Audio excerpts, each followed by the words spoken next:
नमस्कार दोस्तों, स्वागत है हमारे YouTube चैनल मार्गदर्शन क्लासेस में।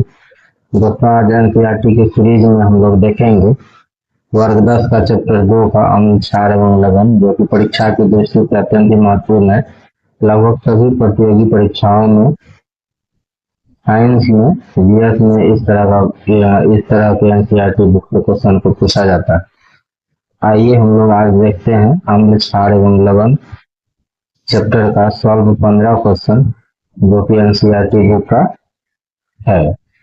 आइए चैप्टर फर्स्ट का सबसे पहला क्वेश्चन देखते हैं, जो कि पेज नंबर 20 में है। प्रश्न 1 है, आपको 3 प्रश्नावलियां दी गई है, उनमें से एक आश्रित जल एवं शेष 2 में से एक अम्लीय विलयन तथा दूसरे में क्षारीय विलयन है। यदि आपको केवल लाल लिटमस पत्र दिया जाता है तो आप प्रत्येक प्रश्नावली में रखे गए पदार्थों की पहचान कैसे करें?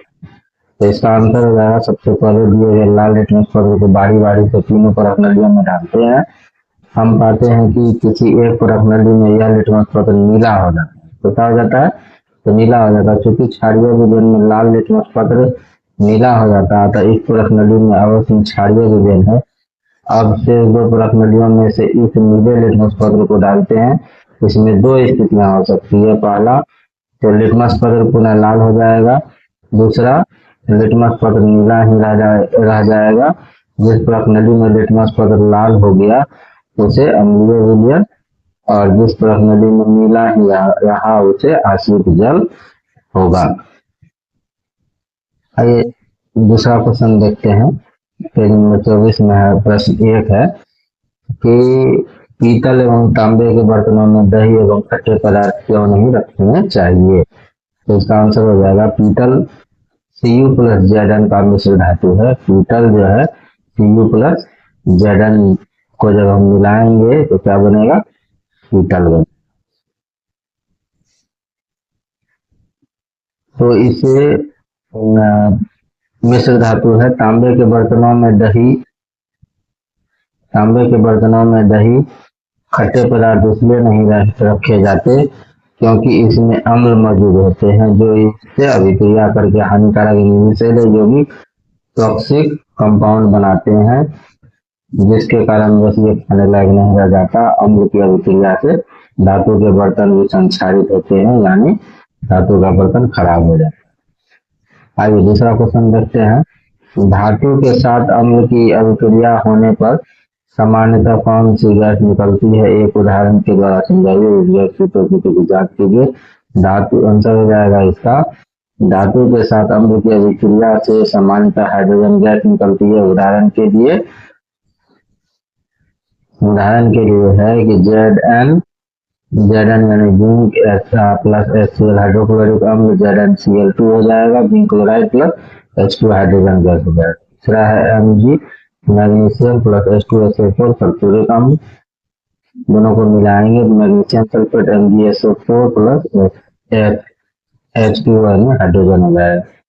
जहाँ जलती हुई माचिस की तीली प्रश्नावली के मुंह के पास ले जाने पर फटफट की आवाज होती है। कैसी आवाज होती है? फटफट की आवाज होगी, और यह पोप साउंड के साथ जलने लगती है। यह दर्शाता है कि H2 गैस बनी है। आगे इस चैप्टर का तीसरा क्वेश्चन देखते हैं कि कोई धातु यौगिक A तनु हाइड्रोक्लोरिक अम्ल के साथ अभिक्रिया करती है तो बुदबुदाहट उत्पन्न होती है। इससे उत्पन्न गैस जल्दी मोमबत्ती को बुझा देती है। यदि उत्पन्न यौगिकों में से एक कैल्शियम क्लोराइड है तो इस अभिक्रिया के लिए संतुलित रासायनिक समीकरण को लिखिए। उत्तर इसका हो जाएगा, धातु के यौगिक CaCO3 कैल्शियम कार्बोनेट है। CaCO3 कैल्शियम कार्बोनेट का सूत्र होता है CaCO3, और हाइड्रोक्लोरिक अम्ल का सूत्र होता है HCl। दोनों को जब मिलाएंगे तो CaCl2 हो जाएगा, calcium chloride plus CO2 plus H2O हो जाएगा। आगे दूसरा क्वेश्चन देखते हैं।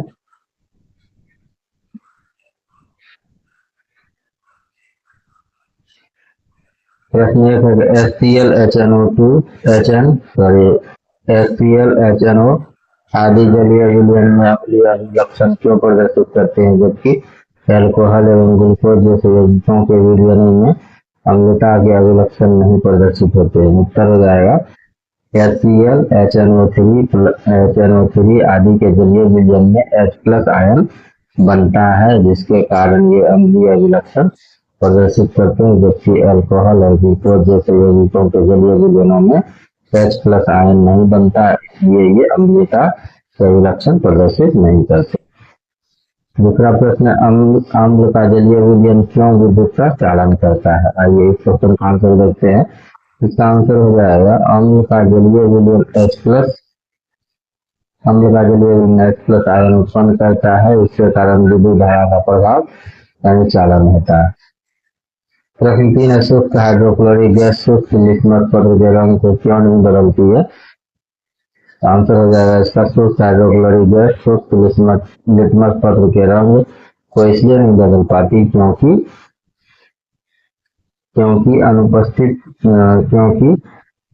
जल की अनुपस्थिति में HCl से H प्लस आयन अलग नहीं हो पाता, अर्थात सिर्फ जलीय माध्यम में H प्लस आयन बनता है। प्रश्न 4 का आंसर हो जाएगा। प्रश्न 4 का क्वेश्चन देखते हैं दोस्तों। अम्ल को टनुकीत करते समय यह क्यों अनुशंसित करते हैं कि अम्ल को जल में मिलाना चाहिए, ना कि जल को अम्ल में? इसका आंसर हो जाएगा क्योंकि जल में अम्ल या क्षारक के घुलने की प्रक्रिया अत्यंत ऊष्माक्षेपी होती है। जल में सांद्र नाइट्रिक अम्ल या सल्फ्यूरिक अम्ल को मिलाते समय अत्यंत सावधानी रखनी चाहिए। अम्ल को सदैव धीरे धीरे तथा जल को लगातार हिलाते हुए जल में मिलाना चाहिए। सांद्र अम्ल में जल मिलाने पर उत्पन्न हुई ऊष्मा के कारण मिश्रण असंतुलित होकर बाहर आ सकता है तथा आप जल सकते हो। साथ ही अत्यंत स्थानीय ताप के कारण प्रयोग में उपयोग किया जा रहा है कांच का पात्र भी टूट सकता है। आइए क्वेश्चन नंबर 5 देखते हैं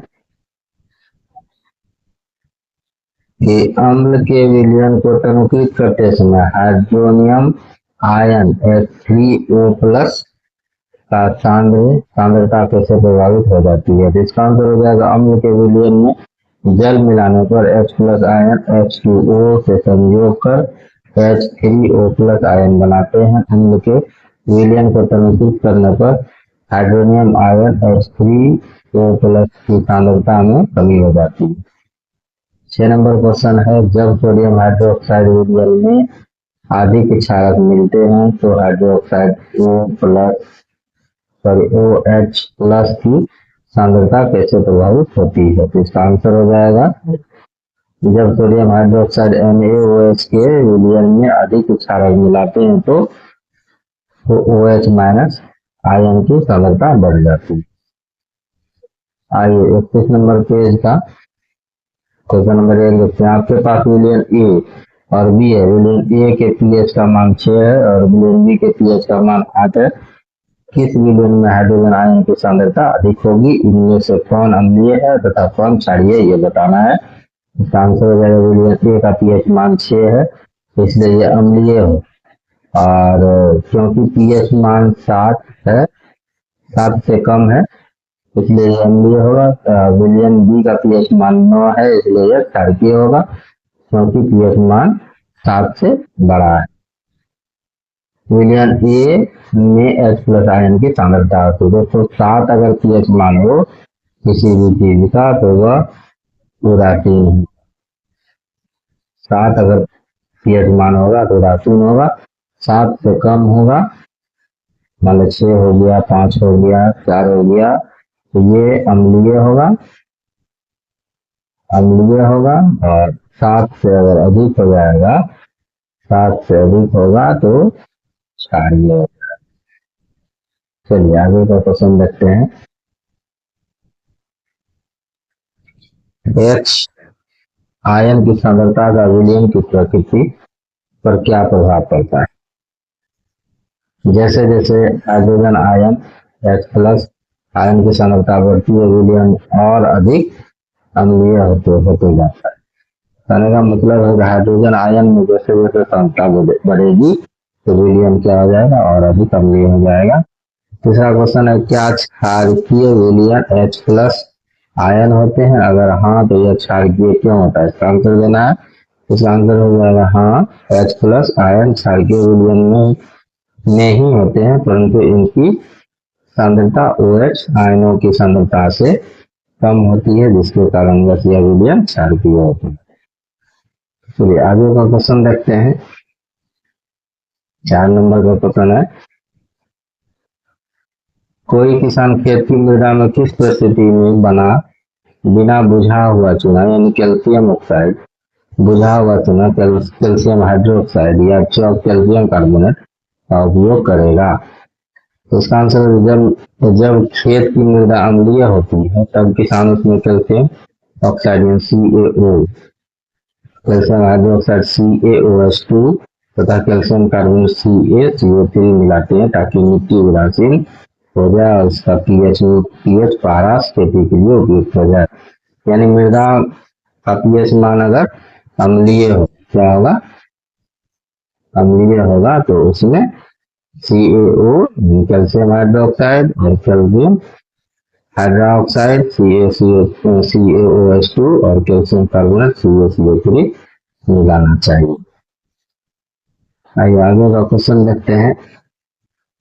CaOCl2 यौगिक का प्रचलित नाम क्या है? तो CaOCl2 यौगिक का प्रचलित नाम विरंजक चूर्ण। प्रश्न 2 है, उस पदार्थ का नाम बताइए जो क्लोरीन से क्रिया करके विरंजक चूर्ण बनाता है? तो इसका आंसर हो गया शुष्क बुझा हुआ चूना कैल्शियम हाइड्रोक्साइड CaOH2 क्लोरीन से क्रिया करके विरंजक चूर्ण बनाता है CaOH2 plus Cl2 CaCl2 plus H2O।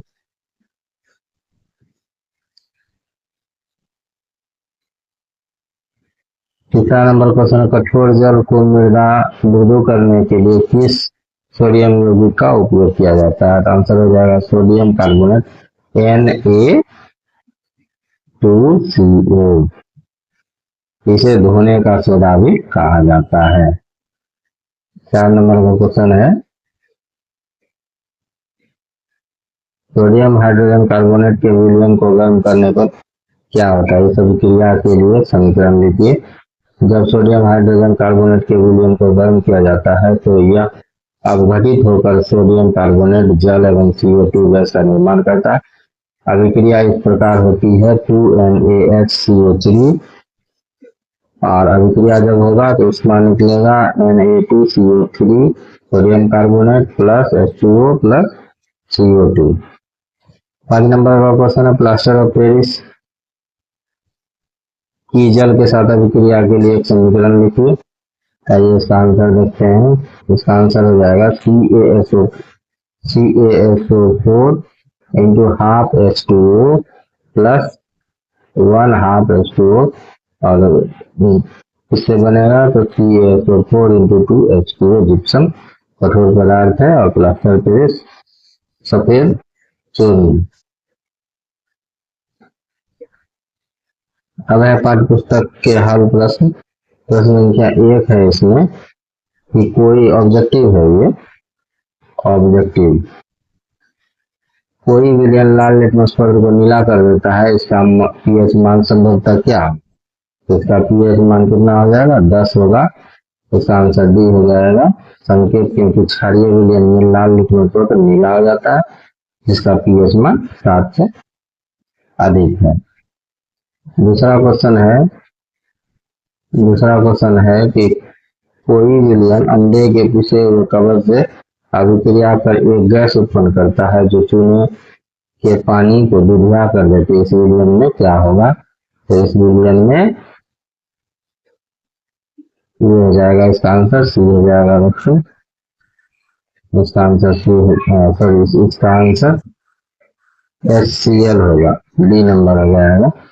संकेत, क्योंकि अंडे के कवच में CaCO3 होता है जो HCl अभिक्रिया करके CO2 गैस बनाता है। CO2 गैस पीने के पानी को दुधिया कर देता है। चलिए आगे का क्वेश्चन देखते हैं।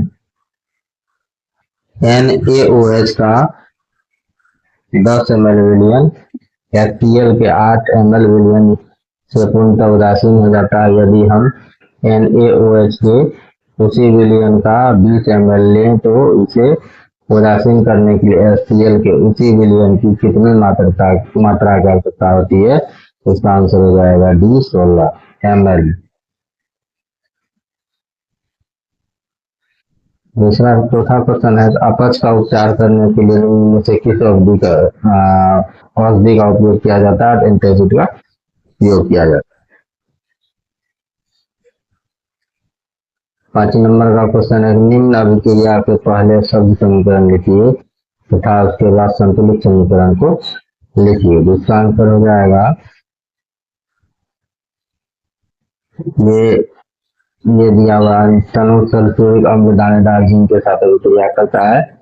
दूसरा है कि तनु हाइड्रोक्लोरिक अम्ल संपत्ति के साथ अभिक्रिया करता है। तनु सल्फ्यूरिक अम्ल एल्युमिनियम के साथ अभिक्रिया करता है। तनु हाइड्रोक्लोरिक अम्ल लोह के रेतन के साथ अभिक्रिया करता है। तो इसको हम लोग इस प्रकार समीकरण के रूप में लिख सकते हैं, ZnH2SO4 ये हो जाएगा, अभिक्रिया से बनेगा ZnSO4 प्लस H2। मैग्नीशियम पट्टी इसका लिखेंगे Mg प्लस 2HCl, तो MgCl प्लस H2 हो जाएगा 2Al प्लस 3H2SO4, इसका हो जाएगा Al2SO4 और 3H2। लोहे के रकम से हो जाएगा तनु हाइड्रोक्लोरिक अम्ल का Fe प्लस 2HCl, ये हो जाएगा F2Cl2 और H2। 6 नंबर का क्वेश्चन है,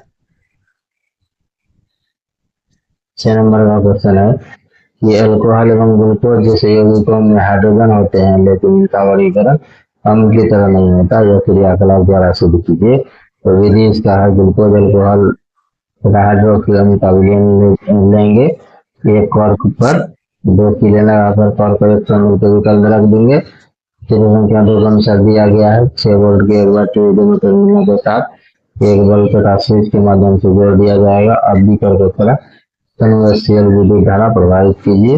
ये स्विच ऑन कीजिए और देखिए कि बल्ब जल उठता है। इस क्रियाकलाप को HCl के स्थान पर बारी बारी से ग्लूकोज और अल्कोहल के साथ रखेंगे और अवलोकन इसका करेंगे कि आप पाएंगे कि अल्कोहल और ग्लूकोज की स्थिति में बल्ब नहीं जलता क्योंकि विलयनों में H+ आयन नहीं बनता। निष्कर्ष, ग्लूकोज एवं अल्कोहल H+ आयन उत्पन्न नहीं करते हैं। किसी विलयन में विद्युत धारा का प्रवाह आयनों द्वारा होता है, इसलिए इन्हें अम्लीय नहीं कहा जा सकता है। चलिए इसको दिखाने के लिए ये विद्युत का चालन कैसे होगा इस तरह से हम लोग प्रयोग कर सकते हैं। ये रबर फॉर्क तनाव ये है। 7 नंबर का क्वेश्चन है, आश्रित जल विद्युत का चालन क्यों नहीं होता जबकि ये वर्षा जल होता है? तो इसका आंसर हो जाएगा कि आश्रित जल शुद्ध होते हैं जिसमें आयन नहीं बनता तथा विद्युत चालन नहीं करता। विद्युत का चालन आयनों द्वारा होता है। वर्षा के जल में थोड़ी मात्रा में अम्ल होते हैं क्योंकि वायु में उपस्थित SO2 NO2 गैस जल में मिलकर इसे अम्लीय बना देता है। ये अम्ल H+ आयन उत्पन्न करते हैं जिसके कारण विद्युत धारा का चालन होता है। यानी जब तक आयन नहीं होगा तो उसमें विद्युत धारा नहीं होगा। आश्रित जल में आयन नहीं होते हैं इसलिए विद्युत धारा प्रभावित नहीं होती है। और वर्षा के जल में क्या है कि SO2 gas plus NO2 gas दोनों मिला हुआ रहता है, जिससे विद्युत का चालन हो जाता है। आइए 8 नंबर का क्वेश्चन देखते हैं कि जल की अनुपस्थिति में अम्ल का व्यवहार अम्लीय होता है। इसका आंसर हो जाएगा क्योंकि जल की अनुपस्थिति में अम्लों से H+ आयन पृथक नहीं हो पाते, इसलिए अम्ल का व्यवहार अम्लीय नहीं होता। केवल जल की उपस्थिति में ही H+ आयन अलग हो पाते हैं तथा अम्लीय अभिलक्षण दर्शाने के लिए आयनों का बनना जरूरी होता है। 9 नंबर का क्वेश्चन है, 5 विलियन ABCDE की जब सार्वत्रिक सूचक से जांच की जाती है तो pH का मान क्रमशः 4, 1, 11, 7, 9 प्राप्त होते हैं। कौन सा विलियन है? तो इसका आंसर हो जाएगा इसका ये है कि उदासीन है, प्रबल क्षारीय है, प्रबल अम्लीय है, दुर्बल अम्लीय है, दुर्बल क्षारीय है। तो पीएच के मानों व हाइड्रोजन आयन की सांद्रता के आरोही क्रम में निरूपित कीजिए। विलियम पीएच का मान ए हो जाएगा 4 दुर्बल अम्लीय, बी हो जाएगा प्रबल अम्लीय, सी हो जाएगा 11 प्रबल अम्लीय, डी हो जाएगा 7 उदासीन और ई हो जाएगा 9 दुर्बल अम्लीय। तो ये हो जाएगा इसका आंसर। और इसको हम सही घटते क्रम में लिखेंगे तो सी बड़ा हो जाएगा तो ई से, और ई से बड़ा हो जाएगा डी, डी से बड़ा हो जाएगा ए से बड़ा हो जाएगा डी। यानी इसका मान हो जाएगा 11, ये हो गया 9, इसका 7, ये 4 और ये 1। चलिए आगे देखते हैं 10 नंबर का क्वेश्चन। प्रश्नली ए एवं बी के समान लंबाई की मैग्नीशियम की पट्टी लीजिए। प्रश्नली ए में हाइड्रोक्लोरिक अम्ल HCl और प्रश्नली बी में एसिटिक अम्ल CH3COOH डालिए। दोनों अम्लों की मात्रा तथा सांद्रता समान है। किस प्रश्नली में अधिक तेजी से बुदबुदाहट होगी और क्यों होगी? इसका आंसर हो जाएगा प्रश्नली ए में बुदबुदाहट अधिक तेजी से होती है, जबकि HCl एक प्रबल अम्ल है जो पूर्णतः वियोजित होकर H प्लस और Cl माइनस आयन अधिक मात्रा में बनाते हैं, जबकि CH3COOH एक दुर्बल अम्ल है जो कम मात्रा में H प्लस आयन बनाते हैं, क्योंकि यह विघटित हो पाता है। 11 नंबर का क्वेश्चन है, ताजे दूध का पीएच मान 6 होता है, दही बन जाने के बाद पीएच मान में क्या परिवर्तन होगा? इसका आंसर होता है तो है कि उत्तर दूध से दही बनने की प्रक्रिया में लैक्टिक अम्ल का निर्माण होता है। कौन सा अम्ल का होता है? लैक्टिक अम्ल का निर्माण होता है, जिसके कारण उसका पीएच मान 6 हो जाता है। चलिए आगे का क्वेश्चन देखते हैं। एक ज्वाला ताजे दूध में थोड़ा बेकिंग सोडा मिलाता है। ए नंबर में ताजा दूध का पीएच मान 6 से बदलकर थोड़ा अम्लीय क्यों बना, क्षारीय क्यों बना देता है? इस दूध को दही बनने में अधिक समय क्यों लगता है? तो इसका आंसर हो जाएगा ताजा दूध का पीएच मान 6 से बदलकर थोड़ा क्षारीय इसलिए किया जाता है क्योंकि क्षारीय दूध अधिक समय तक खराब नहीं होता। 2 नंबर में इस दूध को दही बनने में अधिक समय इसलिए लगता है क्योंकि इस प्रक्रिया में बना लैक्टिक अम्ल पहले क्षारक को उदासीन करता है, फिर अम्लीय होता है, इसके कारण दही बनता है।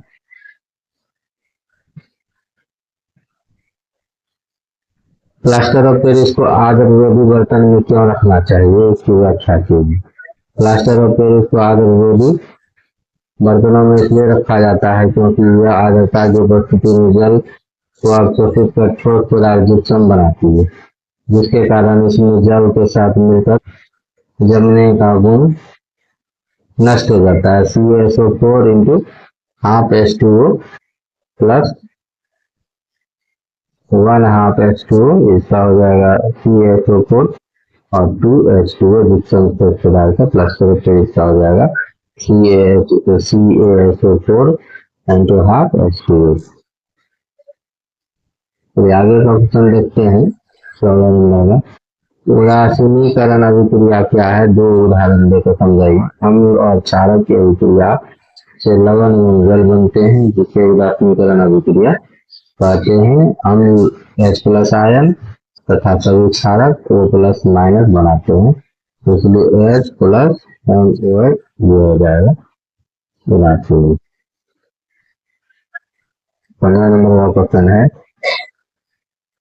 धोने का सोडा एवं बेकिंग सोडा के दो प्रमुख उपयोग बताइए। तो इसका आंसर हो जाएगा धोने के सोडा का उपयोग सोडियम कार्बोनेट, धोने का सोडा का उपयोग कांच, साबुन एवं कागज उद्योग में होता है। सोडियम कार्बोनेट का उपयोग घरों की साफ सफाई के लिए होता है। बेकिंग सोडा NaHCO3 का उपयोग बेकिंग पाउडर बनाने में, जो बेकिंग सोडा टेट्राइलिक अम्ल का मिश्रण है, इसका उपयोग सोडा अम्लनाशक में भी किया जाता है।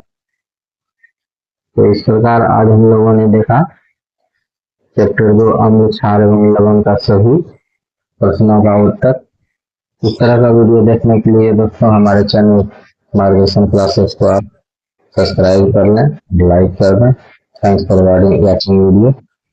इसी तरह का साइंस से संबंधित जो भी NCERT का बुक है उसका सॉल्यूशन, उसका नोट्स भी बराबर लेके आते रहते हैं। तो धन्यवाद दोस्तों।